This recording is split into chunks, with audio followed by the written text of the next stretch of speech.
grande. Gracias Dios por tu palabra. La palabra del Señor merece toda la ovación. Porque usted, cuando lee la Biblia, lee más que un libro. Más que un libro. No hay libro más atacado en la historia de la humanidad que la Biblia. Sin embargo, por más atacado que sea, no se ha podido destruir. Tienes que comprender que desde el mismo momento en que empieza a difundirse afuera de Israel la Escritura, juntamente con la predicación de Jesucristo, hubo todo un movimiento político, militar, para desaparecer la Biblia. Y te estoy hablando de historia, no de religión. Investiga lo que hizo el emperador Decio, que es uno de los que estuvieron gobernando en ese entonces la potencia mundial del Imperio de Roma, y cómo invirtió 10 años en un decreto político y militar de desaparecer toda la Escritura. Y buscaron y quemaron Biblias, pero no pudieron destruirla.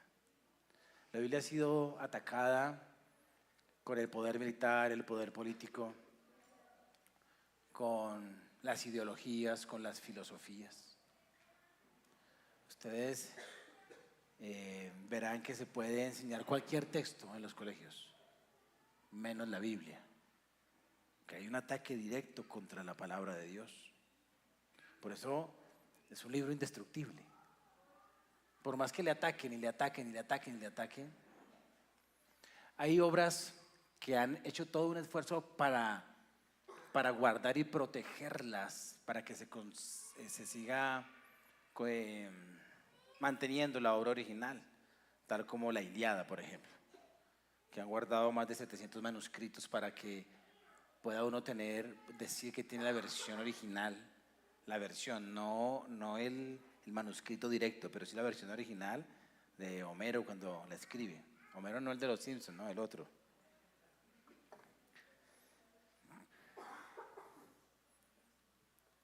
De la Biblia hay más de 20.000 manuscritos del Nuevo Testamento, y no porque se hayan propuesto manos humanas guardarlos, porque en ese entonces buscaron destruirlos, pero una mano poderosa, la que creó el cielo y la tierra, se encargó de que se preservaran. Hoy son un tesoro arqueológico y están en museos, y de allí se traducen las diferentes versiones, pero es el libro que mayor cantidad de manuscritos tiene y que verifican que la información que está allí es fiel.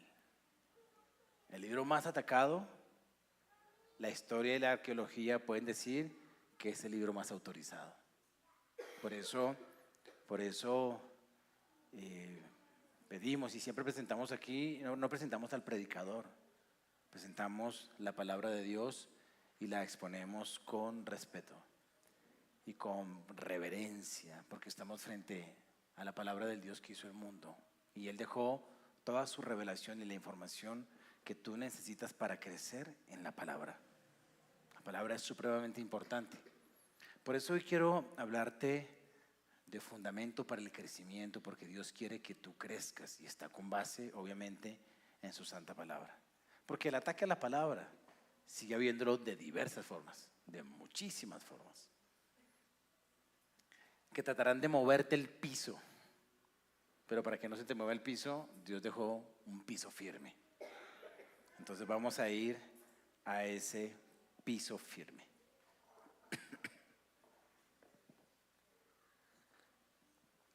Porque Dios quiere que tú sigas creciendo, ya sea porque hace un mes, 2 meses, 3 meses empezaste este lindo camino de conocer la palabra, o ya sea porque llevas años conociéndolo.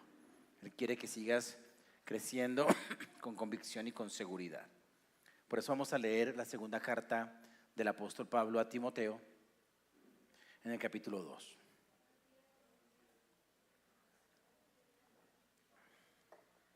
Versículo 19.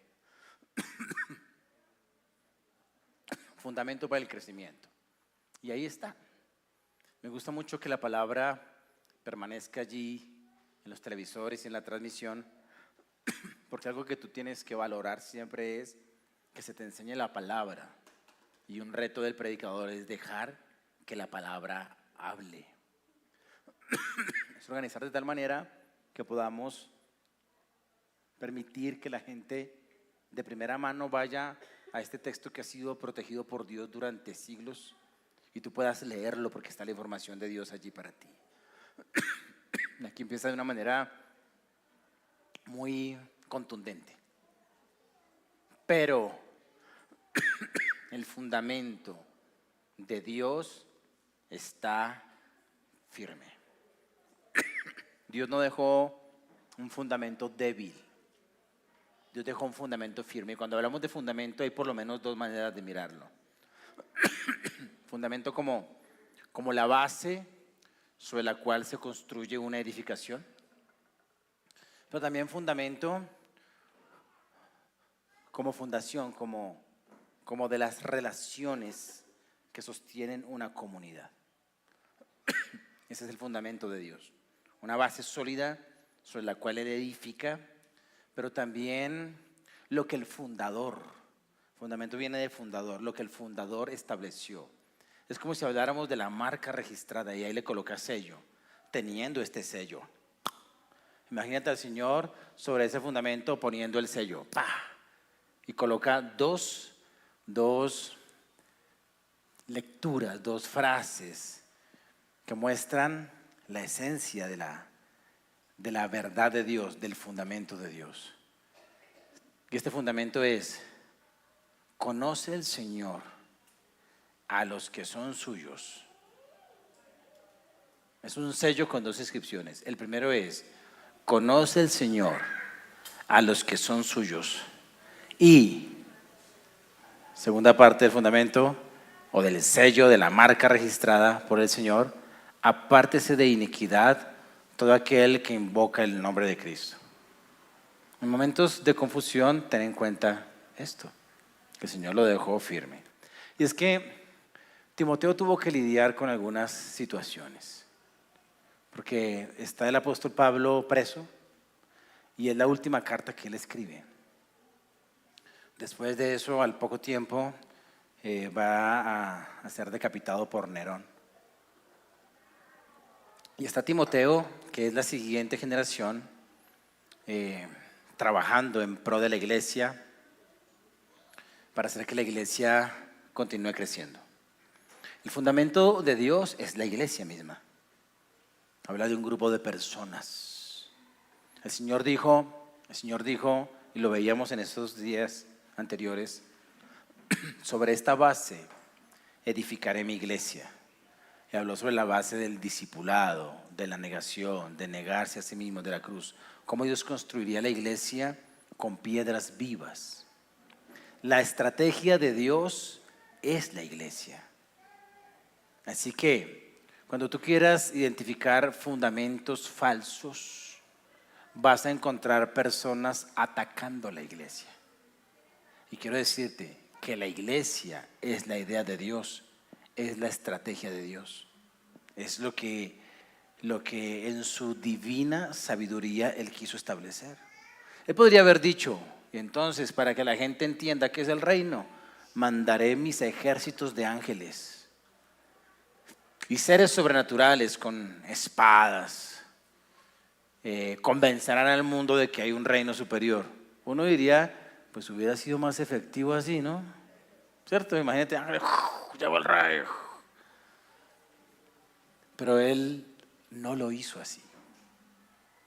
Él fundó una comunidad a la que Él llamó iglesia.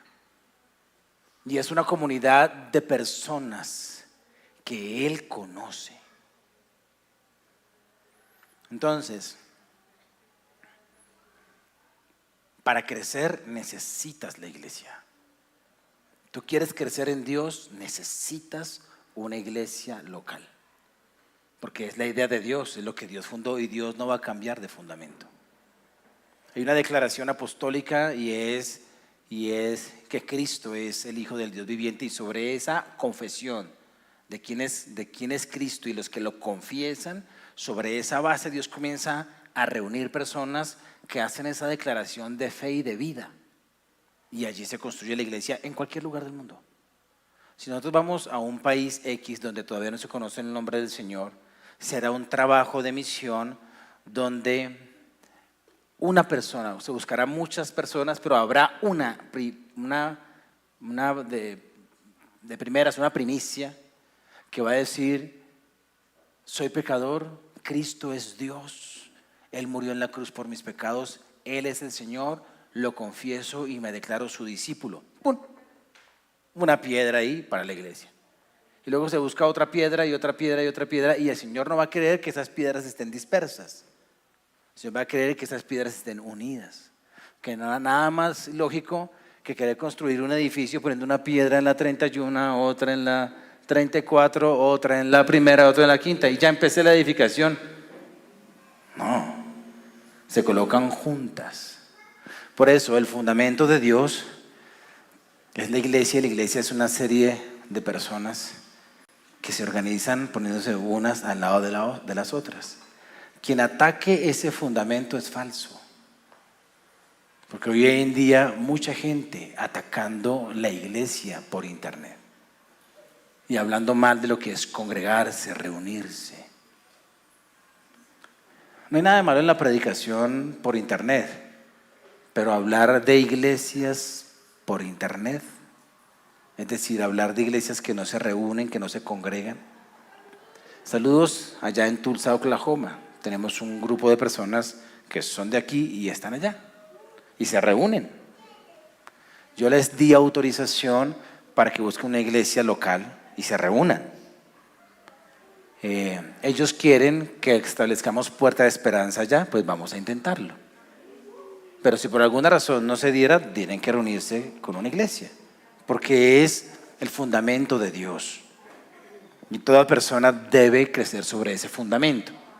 Cuando alguien llega a decir: yo no necesito ya la iglesia, se está moviendo del fundamento, porque Dios trabaja continuamente en algo a lo que Él le colocó su marca registrada. La palabra iglesia aparece en el Nuevo Testamento por primera vez en la boca de Jesús. No es la idea de ningún hombre, es la idea de Dios. Sobre ese fundamento hay un sello y tiene que ver con personas. Esas personas dice allí el versículo: conoce el Señor a los que son suyos. Y tienes que tener en cuenta que Timoteo está lidiando con falsos maestros, que en el contexto en que se escribe la segunda carta hay personas que vienen dando una mala enseñanza, y el apóstol Pablo ve la amenaza. Entonces tiene que orientar a Timoteo una serie de cosas en la segunda carta, pero hoy solamente voy a tomar estas que sentí en mi corazón que debía compartir. Y este fundamento tiene que ver con: conoce al Señor a los que son suyos, y apártese de iniquidad todo aquel que invoca el nombre de Cristo. No son versículos textuales del Antiguo Testamento. Tú no encuentras esos versículos sino en Timoteo. Y tienes que tener en cuenta que el Nuevo Testamento se está escribiendo. Pablo está en la cárcel, él le manda en su mente y en su corazón una carta a Timoteo, pero lejos Pablo de saber que eso iba a ser Nuevo Testamento.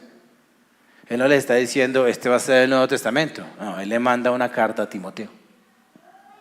Y es Dios inspirando la situación para dejarnos una escritura que nos oriente, que nos guíe.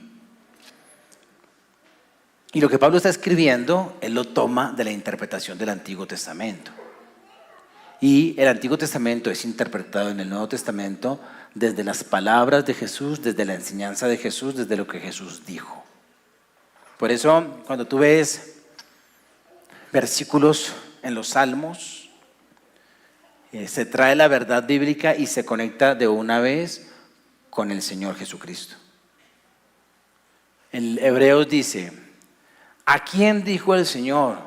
Mi hijo eres tú, yo te he establecido hoy. Eso es el Salmo 2, pero aplicado a Jesús, porque Jesús es Dios revelado. Entonces aquí hay una situación que se vive en el Antiguo Testamento y que ahora se está viviendo con Pablo y con Timoteo. En el Antiguo Testamento llegó un momento donde personas de la congregación quisieron, obviamente manipuladas por el mal, hacerle daño al pueblo de Dios. Tal vez no lo quisieron ellos como maquinación humana, pero estaban siendo utilizados por el enemigo aprovechándose de sus debilidades humanas. Y es cuando Coré, Darán y Abitam, eso está en el Antiguo Testamento, en Levítico, se rebelaron contra Moisés. Y entonces empezaron a atacar la voz de Moisés, diciendo: es que solamente a través de él habla Dios, ¿no habla Dios a través de nosotros también? Y nosotros también tenemos autoridad, y hay una puja allí. Allí en medio de eso Moisés dice algo a esas personas que están queriendo posición. Les dice: conoce el Señor a los que son suyos, y mañana el Señor demostrará quién es suyo. Y la congregación estaba dividida, porque habían muchos que por el ímpetu, el liderazgo, los dones, las habilidades, el carisma de Coré, le habían creído. Y entonces cuando viene el Señor a demostrar quiénes son suyos, allí en medio de ese contexto, Moisés dice: por favor, apártense de Coré, de Abitam y del otro. Eran 3 secuaces, porque el Señor iba a tratarlos. Pero antes de eso, para que los otros no fueran consumidos, les dijo: apártense, porque esto va a ser de locos, va a ser terrorífico. Es una situación bien compleja. Dios tratando el asunto de la rebelión. Hemos hablado hace 8 días del hijo contra Jezabel. El miércoles hablamos del padre y el hijo contra la rebelión. Y hoy hablamos del fundamento que Dios coloca frente a estas situaciones. El fundamento para crecer.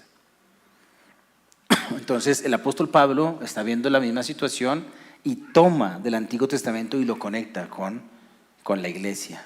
Este es el sello que Dios ha puesto desde el Antiguo Testamento sobre su pueblo, y es que el Señor conoce a los que son suyos.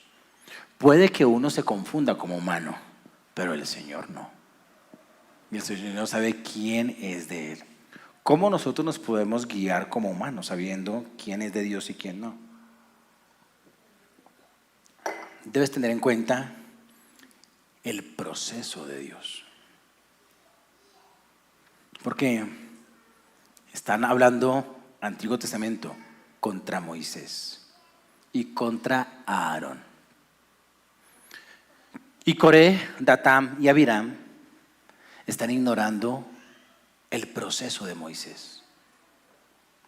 No desconocen, no ignoran el proceso de Moisés, lo están poniendo a un lado. Y están poniendo a un lado toda la historia que hay en Moisés de una persona llena de errores. Nota que no está basado conoce el Señor la perfección de los que son suyos. ¿Cómo los suyos jamás se han equivocado? No. Cuando tú ves el inicio del liderazgo del pueblo judío, ves a un Moisés descarriado. Moisés había asesinado a un egipcio y había ocultado el cadáver debajo de la arena. Y llegaron los de criminalística y descubrieron el cadáver. Y tuvo que salir corriendo. Él salió huyendo, perseguido por la ley, por un crimen que sí cometió. Y él en medio de esta situación dijo: ya que voy a liberar yo al pueblo, y se fue. Y pasó del palacio al desierto. Pasó de ser el prospecto de político a pastorear las ovejas de otro. Y allá en medio de estar en la inmunda, Dios lo restaura. Es un líder restaurado, es alguien que viene del error, pero viene de encontrarse con Dios y de tener un proceso de arrepentimiento y de restauración. Y en medio de ese proceso Dios le dice: a ti te voy a usar, y el que no, que a mí no, y las excusas de Moisés, que yo no sé hablar, que quién soy yo, que no sé qué, y el Señor lo trata y lo trabaja. O sea, aquí no está hablando de las cualidades de Moisés, sino del proceso de Moisés. No está hablando de dirigentes perfectos, está hablando de dirigentes procesados, que llevan un camino que no es oculto a los ojos de los hombres.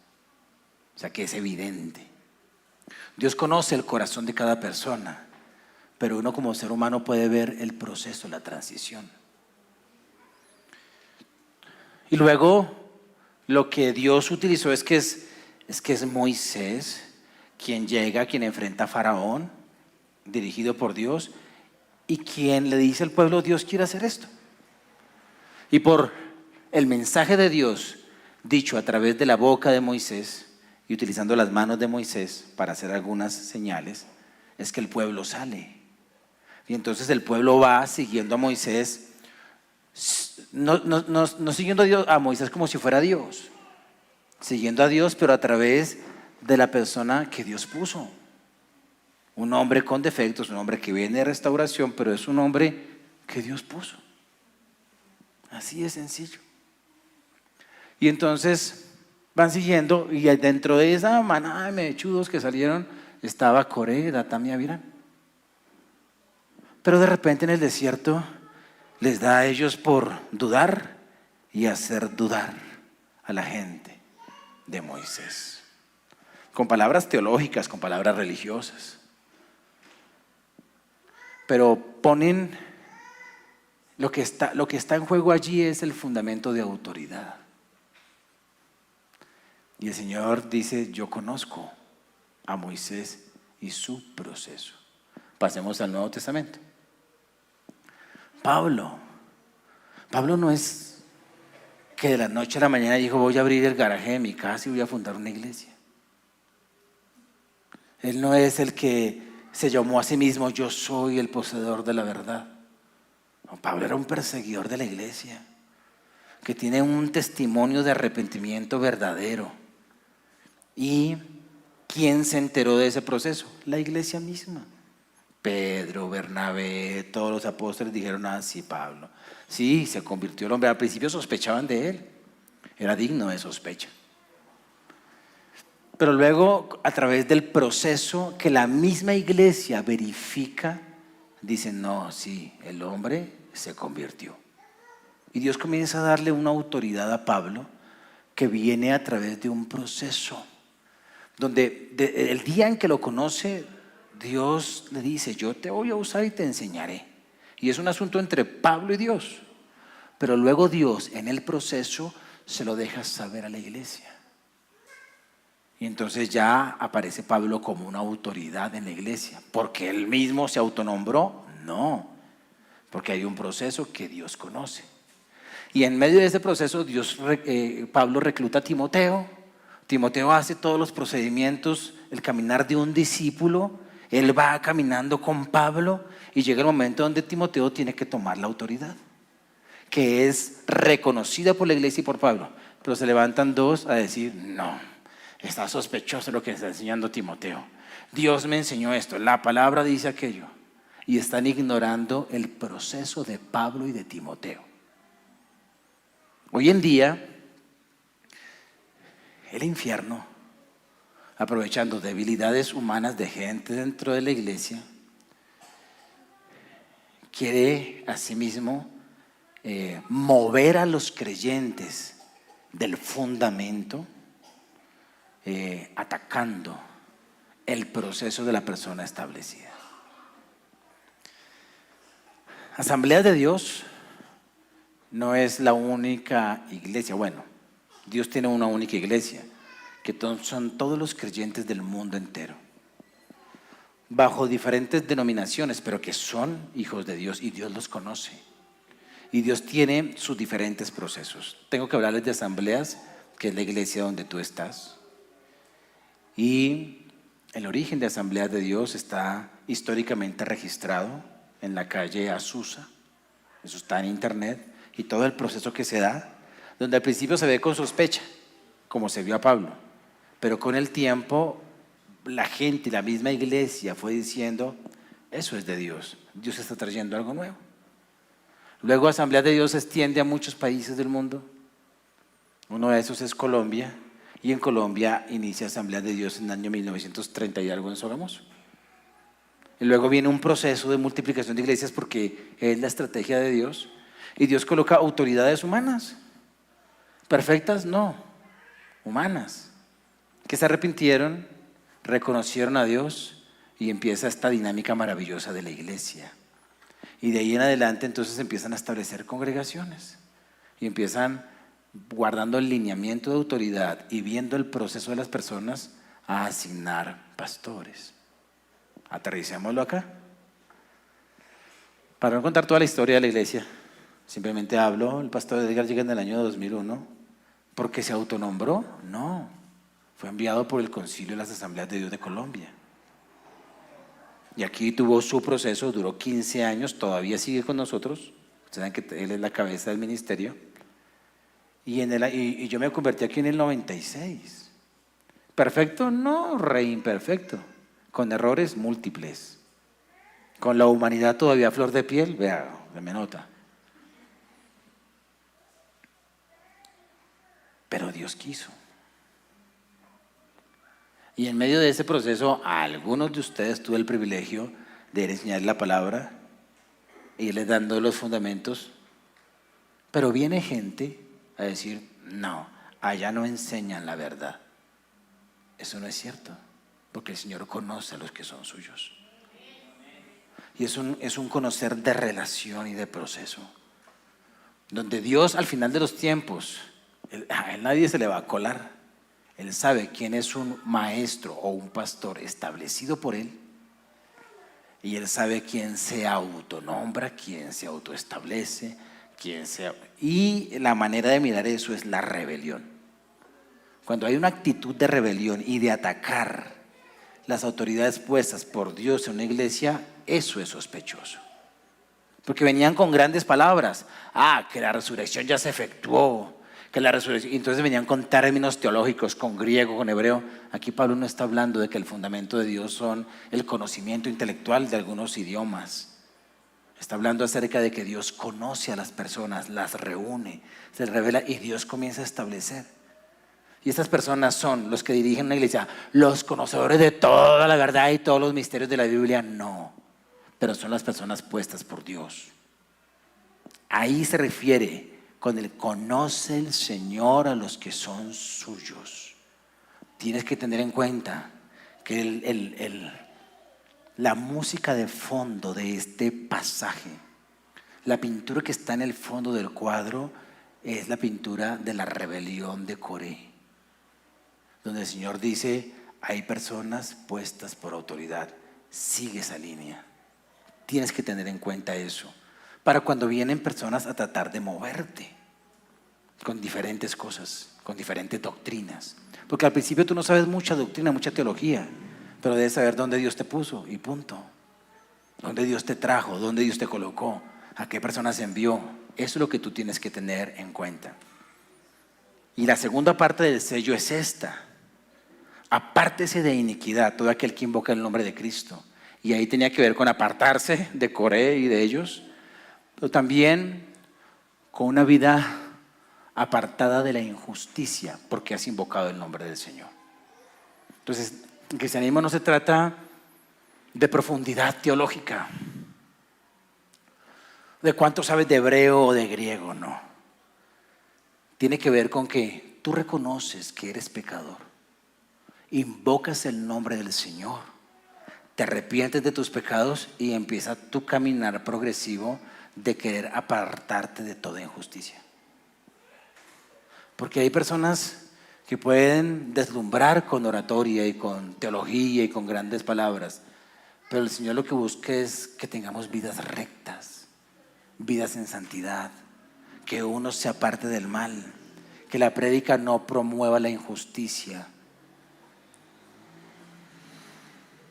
que sigamos llamando pecado a lo que Dios llama pecado. Hay cosas a las que Dios nos llama pecado y que muchas veces uno llama pecado. Por ejemplo, ¿qué pecado tiene, con respeto lo digo, comerse un pescado en Semana Santa? Eso no tiene ningún pecado. Pero muchas veces nos dijeron que eso es pecado. Pecado es no comer pescado. El pescado es nutritivo. Entonces tú puedes mirar la escritura y no encontrar eso en ningún lado. Alguien puede decir, santidad es eso, es respetar. No. Pero hay otras cosas que la Biblia llama pecado y que este mundo de iniquidad y de injusticia está queriendo quitar eso del término pecado.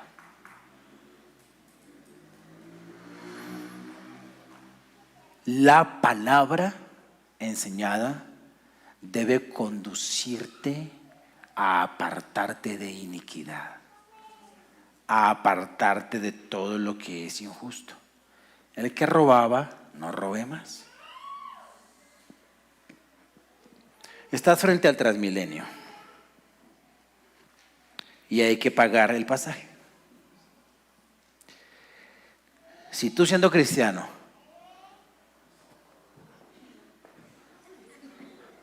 eso es robar. Y entonces la Biblia te dice, deja de hacer eso, paga el pasaje. Entonces te puedes parar, no tienes el pasaje, Señor, dámelo del pasaje, válido orar. O puedes pedir permiso, no tengo lo del pasaje, me dejan pasar. Y si te dejan pasar, tómalo bien, porque eso ya no es robar. Eso es pedir autorización a alguien que está allí en la puerta.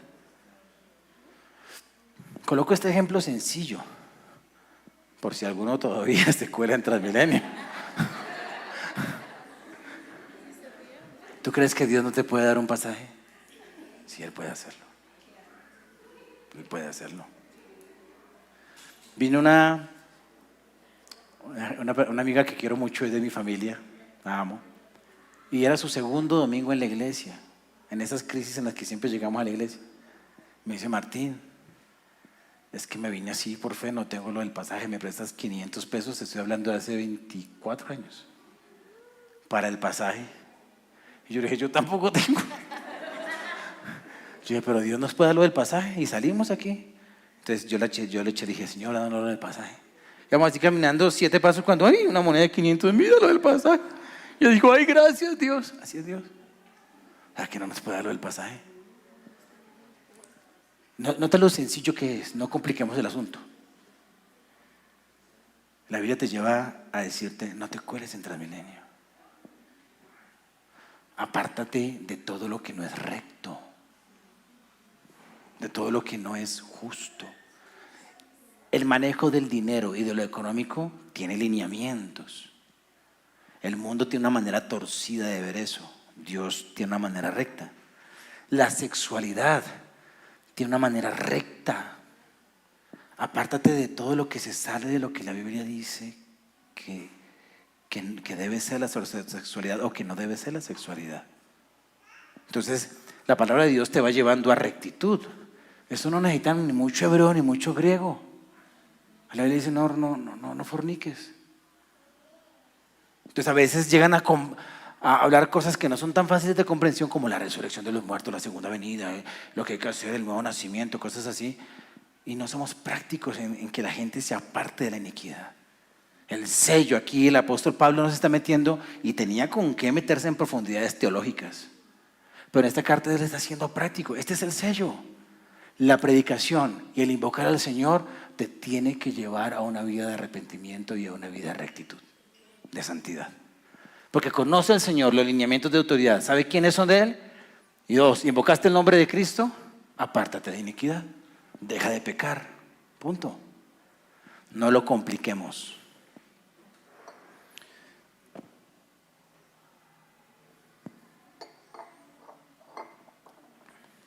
Dios no está previniendo a la iglesia sobre Timoteo. Ojo con Timoteo. Investiguen si Timoteo. Dios está previniendo a la iglesia contra los falsos maestros que no tenían un historial de autorización en su vida.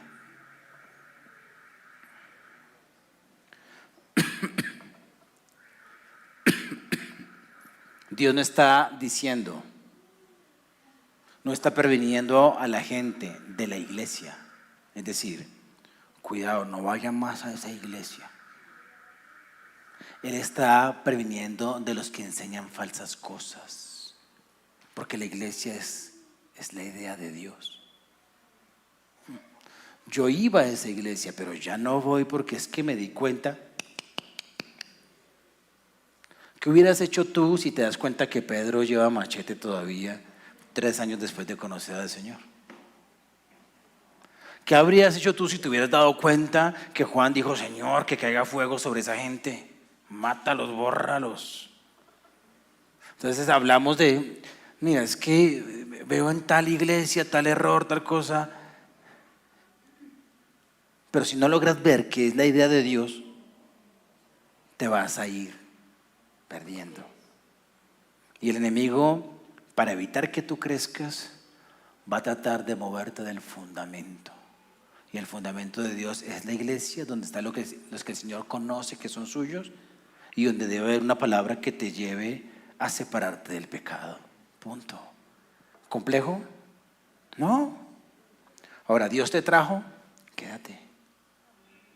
Quédate. Dios te ubicó con alguien que te enseña la palabra. Quiero decirte que sea alguien que te enseña la palabra, no sé quién es. De aquí de la iglesia, ¿no? Pero es la persona que Dios colocó para darte la palabra. O sea, Dios está administrando la iglesia. No te dejes mover. Nuestro interés no es jalarnos gente de otra congregación. No queremos eso. Queremos dejar a la gente donde Dios la puso. Y los que llegan a este lugar sabemos que Dios los trajo. Entonces, tú fuiste traído a este lugar, no busques otro. Aquí somos poquitos. Eso hace que nuestros defectos hagan a la luz más fácil. Pero fue Dios quien la plantó. Hoy estoy yo.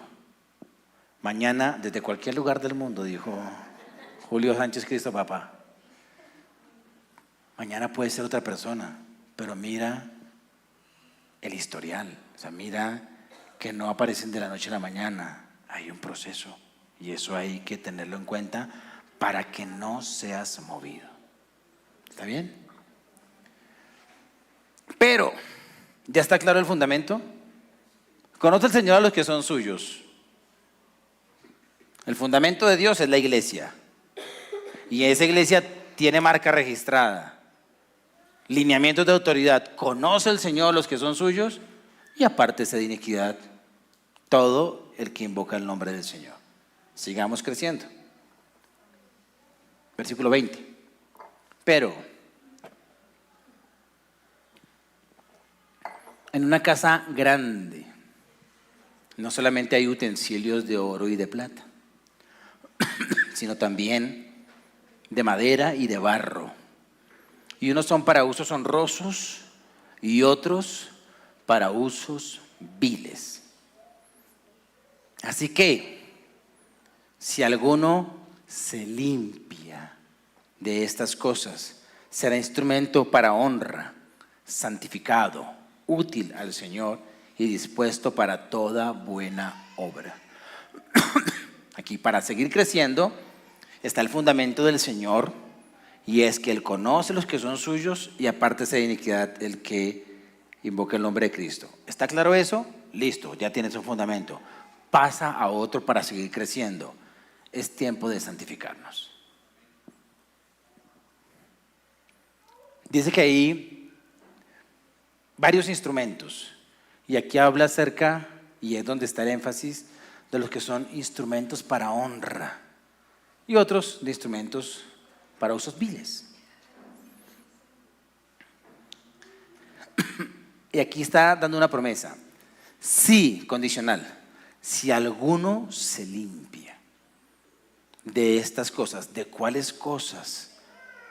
De la rebelión, del dejar de ignorar a las personas que Dios establece, a las personas que han cumplido un proceso y que han sido puestos en autoridad. Hay que limpiarse de la rebelión. Límpiate de estas cosas. Himeneo y Fileto eran los que venían haciendo ahí daño en la iglesia. En la época de Moisés era Coré, Datán y Abirán. Aquí vamos a limpiar todos. Aquí nos vamos a limpiar todos, ¿cierto? Limpiémonos de estas cosas. No dejes que las palabras de detracción, de menosprecio, de juicio de otras personas contra la iglesia te hagan daño. Límpiate de eso, limpia tu mente de esa contaminación. Pero también limpia tu corazón de cuando es de tu corazón que surge. A veces es las palabras de otro que filtran tu mente y filtran tu corazón. A veces es lo que nace de tu corazón porque vienes acostumbrado y acostumbrada desde niño, desde niña a juzgar, a criticar, a rebelarte. Que eso lo traemos desde pequeños, en el caso mío. Cuando uno viene de contextos de maltrato, por ejemplo. Entonces uno se limpia de eso. Hay que limpiarse de la rebelión. Pero también hay que limpiarse ¿de qué? De todo lo que es iniquidad. Y la iniquidad es la injusticia que nosotros traemos por hábitos, por tendencias familiares, porque fue nuestro pecado favorito, porque fue el vicio con el que me conectó el diablo cuando era pequeño o cuando era adolescente. De todas cosas tenemos que limpiarnos. El fundamento es: conoce al Señor a los que son suyos. Dios establece una iglesia de gente imperfecta, pone autoridades. Estos invocan el nombre del Señor y por invocar el nombre del Señor empiezan un proceso de apartarse de iniquidad. Y en este proceso de apartarse de iniquidad, la limpieza intencional, la limpieza en la que yo mismo comienzo a hacer renuncias y trabajo de tal manera que el que roba no robe más, el que se emborrachaba no se emborrache más, el que fuma y deje de fumar, el que se acuesta con unos deje de acostarse, el que viene con un problema de lesbianismo salga de ahí porque ese no es el diseño de Dios, o de homosexualidad salga de ahí porque ese no es el diseño de Dios, o de adulterio, así sea etéreo, salga de ahí porque eso no es de Dios. O sea, la sexualidad tiene un diseño, guarda el diseño. En todas las áreas. Que el que le cuesta trabajo perdonar, perdone. ¿Cuál es la solución al odio? El perdón, punto. No hay otra.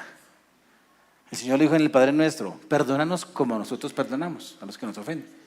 Entonces, alguien que está caminando en el fundamento del Señor tiene que cruzar por la puertica del perdón a otros, que fuimos perdonados. Hay que perdonar al que me hizo daño, al que abusó, al que me robó, al que me maltrató, al que me traicionó. Perdón. Tenemos que limpiarnos. Y la limpieza es un proceso y es una decisión personal. ¿Queremos limpiarnos? Entonces sigámonos limpiarnos. ¿De qué? De todas estas cosas. Hay que seguirnos limpiando. Yo vengo limpiándome, ¿saben de qué? Uy, ahí sí abren los ojos, ¿no? De la falta de mansedumbre, que es una de las últimas cosas que logré descubrir, gracias a Dios. Yo no entendía por qué, y Dios me mostró que mi problema, el que estoy abordando, es la falta de mansedumbre. El por qué reaccionaba en el tráfico de la manera que reaccionaba, el por qué reaccionaba cuando me sentía atacado, por qué ese asunto de andar como armado uno en el corazón, falta de mansedumbre. Entonces vengo buscando qué es la mansedumbre y es una de las características del Cordero. Sin mansedumbre Jesús no hubiese podido cargar la cruz, porque dice que fue manso como un cordero a la cruz y enmudeció. Entonces entendí que algo clave de la mansedumbre es callar. Sí que cuesta callar. Ahorita le hago y yo siento que me salen letreros. Cállese. Porque la mansedumbre en Cristo se ve en su silencio cargando la cruz mientras es tratado con injusticia. Entonces yo vengo trabajando en esa área porque he notado que es un punto frágil. Asimismo usted tiene que trabajar. Por ejemplo, tú tienes que trabajar. Dios sabe en qué tienes que trabajar. Si alguno se limpia de estas cosas, mira, entrará en un nivel de ministerio muy lindo. Será instrumento para honra y santificado. Es por eso que tú llegas a la iglesia, listo, ¿dónde tengo que servir? Espera. Entra en procesos de conocer la palabra, de algunas herramientas que necesitas. Porque sí, claro, necesitamos que seas un instrumento. Yo aquí veo que todos son instrumentos para honra. Pero el Señor necesita limpiarte. Y lo está haciendo. Ahora, ¿qué quiere decir? ¿Que los que ya están sirviendo son los relimpios? No. Pero ya hay un proceso donde algunas cosas van saliendo. Habla de la actitud de mantenerse limpio. Tú pecas, ¿y qué es lo que te limpia? La sangre de Jesús. ¿Cuándo te limpia? Cuando confiesas tu pecado al Señor. ¿Cuántos días demora la sangre de Jesús en surtir efecto después de que tú confiesas un pecado al Señor? Nada, es instantáneo. Tú mientes, que espero que ya hace mucho tiempo aquí no se digan mentiras, pero digamos hipotéticamente que alguien mintió por miedo o por alguna situación, pues se arrepiente, pide perdón, Señor, mentí, no es tuyo, perdóname, yo te pido perdón, no quiero mentir más, por favor, límpiame, ya es limpio. Entonces, si alguno se limpia es si está en constante limpieza, es decir, como aquí está la rectitud y allá está la iniquidad, y por confesar al Señor voy a darle la espalda a la iniquidad y voy camino a la rectitud, en medio de este asunto uno comete pecados. Pero como voy a la rectitud, eso hace que uno viva en un constante arrepentimiento. Confiesa, pide perdón, confiesa, y en esa dinámica que a veces algunos interpretarán como que estoy jugando con el Señor. No, es que parte de la limpieza es el reconocimiento continuo de pecados y la limpieza continua. Y tú vas a ver que en el proceso hay cosas que comienzan a desaparecer de tu vida.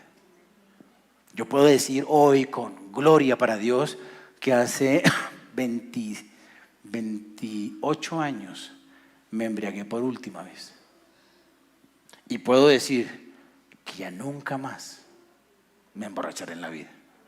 Porque en la limpieza Dios me hizo libre de eso. ¿Tú te imaginas yo hoy todavía, hermanos, la palabra del Señor? O sea, no podría estar en esta situación embriagándome. ¿Cierto que no? No podría.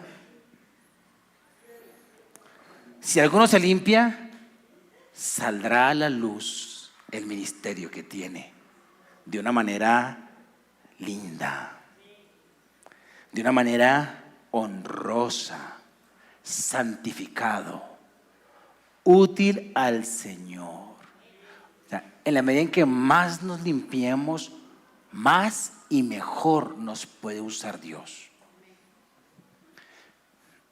Dispuestos para toda buena obra. Toda buena obra. Limpiar las sillas es una buena obra.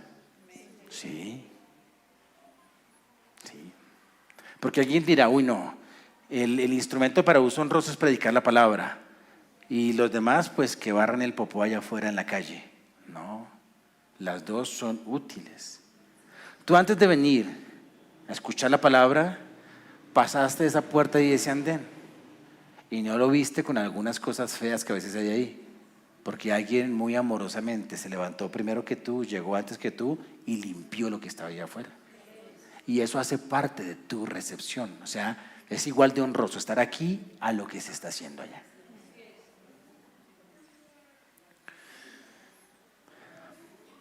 Limpiémonos. Ahora, también cómo se mantiene uno limpio. Sigue el versículo 22. Huye también de las pasiones juveniles. ¿Cuáles son las pasiones juveniles?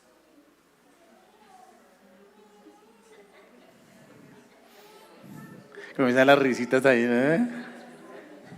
Las pasiones juveniles.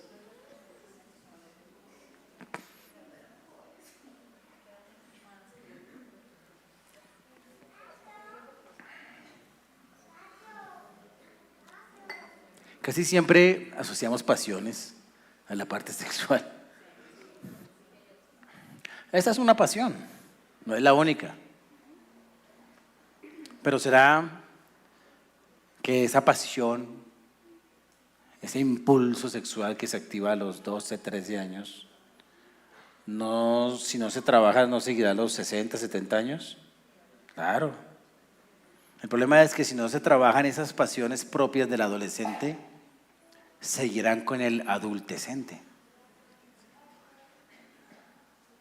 Seguirán con la persona después de sus 40, 50, 60 años moviéndose por impulsos. ¿Qué hablan cuando habla de pasiones juveniles? Habla de la impulsividad propia del joven. Y eso involucra todo. Entonces, no sé si siendo jóvenes, adolescentes, jugaron la torta loca en un cumpleaños, ¿no? Se pone la torta en la mitad. Yo fui campeón de la torta loca aquí, y entonces comienza uno a echar dados. Y hasta que caigan pares, uno se va comiendo la torta, sin manos. Entonces mete uno la cara, si era el que más comiera. Ahora pon a dos señores a hacer eso, van a decir, no, yo no juego eso. Eso es propio del adolescente. Pero a veces uno sigue, si no trabaja eso, esa misma forma sigue en la vida adulta. Un ejemplo, una vez hizo una locura de adolescente ya no siéndolo, con el cuerpo de uno que funciona de otra manera. Habían unas hamburguesas en un pueblo cercano a Bogotá de 1,5 libras. Y me fui, que porque de una, qué enfermada tan bárbara que me ve. Yo después dije, qué loco, ¿cómo voy a hacer eso? Y es que la adolescencia está, que se va a botar de una montaña rusa, que hagámosle, o algunos echan que es que ácido. A ver quién aguanta más el ácido. O esos jueguitos que se pelan así. Uno dice, ¿para qué hace uno eso? Está diciendo, huye también de las pasiones juveniles, es decir, de los impulsos locos, de hacer todo instintivamente por impulso. Es que yo le hago porque es que yo soy así. Yo no como de nada, Esa impulsividad, esas emociones sin madurez, sin orientación, sin principio, que se vota a hacer las cosas por impulso. En el reino las cosas no son por impulso, tienen un orden. Dice, huye de las pasiones juveniles, huye de la inmadurez. Eso tiene que ver con lo sexual, pero no se limita a lo sexual.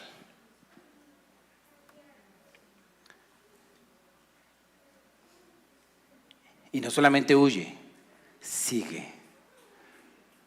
Porque eso es el discipulado, seguir. ¿Qué se debe seguir? La justicia, la fe, el amor y la paz con los que de corazón limpio invocan al Señor. Que hay que seguir la vida recta. Sigue la justicia, todo lo que el Señor dice que es justo, síguelo. Deja a un lado las pasiones. A veces lo que uno ve en los ministerios, en los deseos de servir y hacer cosas son puros impulsos. Sigue la vida recta, sigue la justicia, porque ese es el sello del Señor, apartarse de iniquidad. Y el que se aparta de iniquidad sigue la justicia. Tu vida va a tener dos posibles nortes: o la iniquidad o la justicia. Sigue la justicia. Síguela. Sigue la fe. La fe es el ir creciendo en la palabra, porque la fe viene por el oír la palabra de Dios. Aquí habla de la fe fundamentada en la gracia, porque el capítulo 2 empieza diciendo: esfuérzate, Timoteo, en predicar la gracia de Jesús. Sigue en la gracia, no en la legalidad, no en el legalismo, es el término. Sigue en la gracia. Sigue en el amor. De estas cosas se habían apartado aquellos que estaban trayendo doctrinas equivocadas. Se habían apartado de la justicia, se habían apartado de la fe, se habían apartado del amor. Cuando tú escuches un predicador que esté criticando a Raimundo y a todo el mundo, no lo sigas. Esa persona se apartó del amor hace rato, se apartó de la fe hace rato y se apartó de la gracia hace rato. Porque la gracia no es un ministerio de condenación. La gracia es un ministerio de perdón, de reconciliación. Cuando tú encuentras predicadores que te previenen contra la iglesia en la que tú estás, apártate de ellos. Cuando escuchas personas en internet que no hacen sino denigrar de uno y del otro, no tienen un corazón sano. Se apartaron hace rato de la fe, de la justicia, del amor y de la paz. Porque dice: sigue, huye pero sigue. Sigue la justicia, la fe, el amor y la paz. Solito no, con los que de corazón limpio, es decir, que por haber invocado el nombre del Señor creen en la limpieza de su sangre y siguen al Señor. Con la iglesia. O sea, hay gente en la iglesia, en el lugar donde tú estás, que con defectos y todos ha puesto en su norte la rectitud y la justicia del Señor. Y con luchas y todo, le ha dado la espalda a la iniquidad. Y ahí va, sigue con ellos. Insiste en tu iglesia local. Insiste allí con las autoridades que Dios te dio. Y sigue estos elementos. Así de sencillo es el cristianismo. ¿Quieres crecer? Quédate en el lugar donde Dios te puso, con las personas que Dios te puso. Huye de las pasiones juveniles, de la iniquidad, y sigue con el grupo que Dios te dio, con tu GPS, con tu congregación, la justicia, el amor, la paz, la fe. ¿Con quiénes? Con el parche ese que Dios está santificando. Amén. Y crezcamos en el Señor. Padre, oramos en esta mañana. Y yo te doy gracias. Quiero orar, Padre, por aquellos que vienen caminando hace poco. Ponte de pie, por favor. Ya estuviste 50 minutos sentado. Ponte de pie. Yo oro, Padre, por aquellos que vienen caminando hace poco, Señor. Yo oro para que sean cimentados en este fundamento, Dios, de que Dios sabe dónde los ubicó, que la iglesia es necesaria para el crecimiento y que han sido llamados a una vida de cambio, a una vida de apartarse de lo incorrecto y empezar a seguir la justicia del Señor, y que este caminar es progresivo, Señor. Oro por eso, Padre. Oro para que sean afirmados, para que sean consolidados por ti. Oro para que las personas que has puesto a su lado, amado Señor, les enseñen con mucha dedicación, Señor.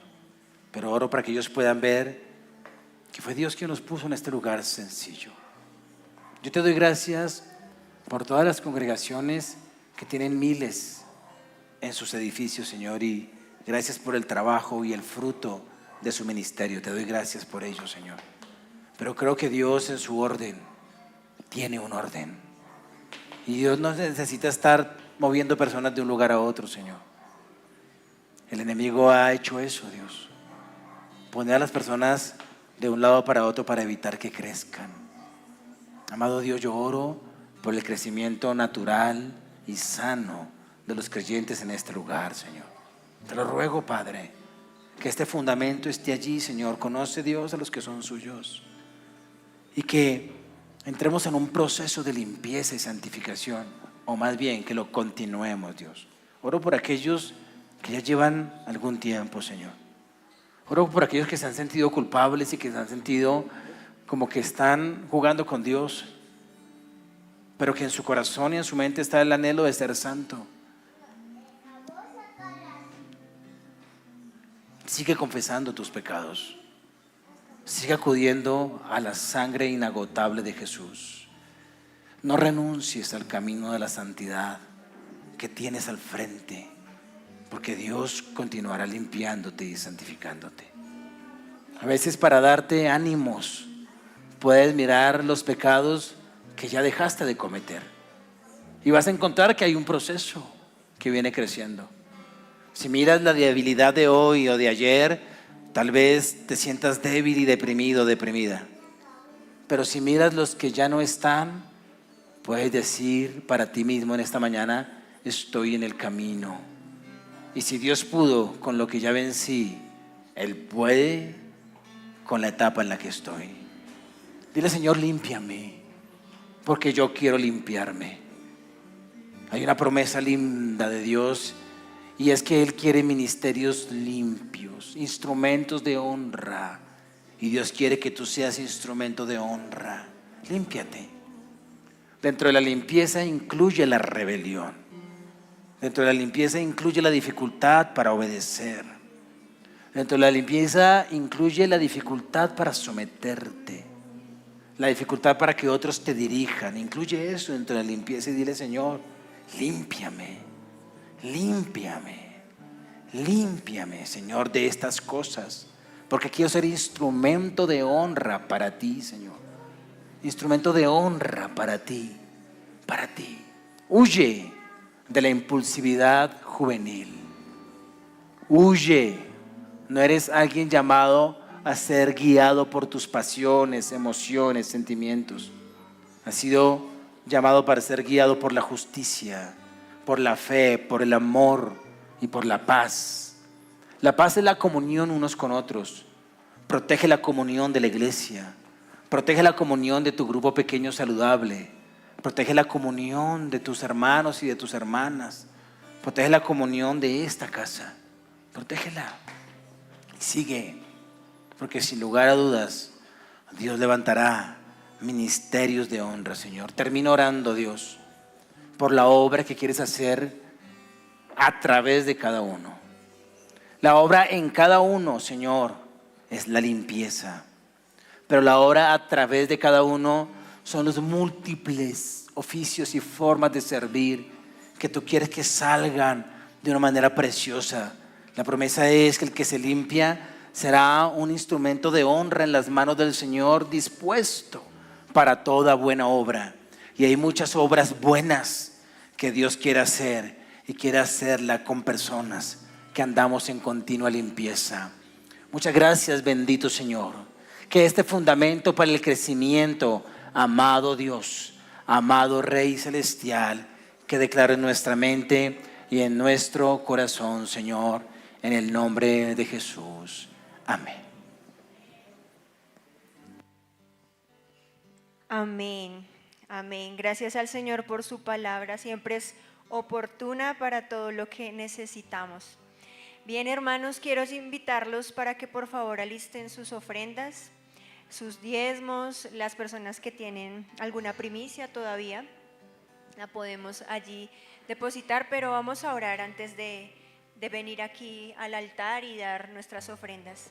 Padre, muchas gracias te damos porque tú eres nuestro proveedor, porque en ti podemos encontrar, Señor, todo lo que necesitamos, no solamente a nivel económico, sino a nivel de cualquier área que en este tiempo tu iglesia necesite, Señor. Hoy te agradecemos y queremos honrarte con nuestro corazón. Gracias porque tú nos has enseñado que nuestra economía también tiene que ver con un tiempo de adoración, porque todo lo que tenemos es para ti. Y hoy queremos con gozo, Señor, y con alegría dar a ti nuestras ofrendas. Gracias por darnos y porque nos has dado más de lo que nosotros hemos esperado, Señor. Te bendecimos en el nombre de Jesús. Pasen por favor, hermanos, a dar nuestras ofrendas.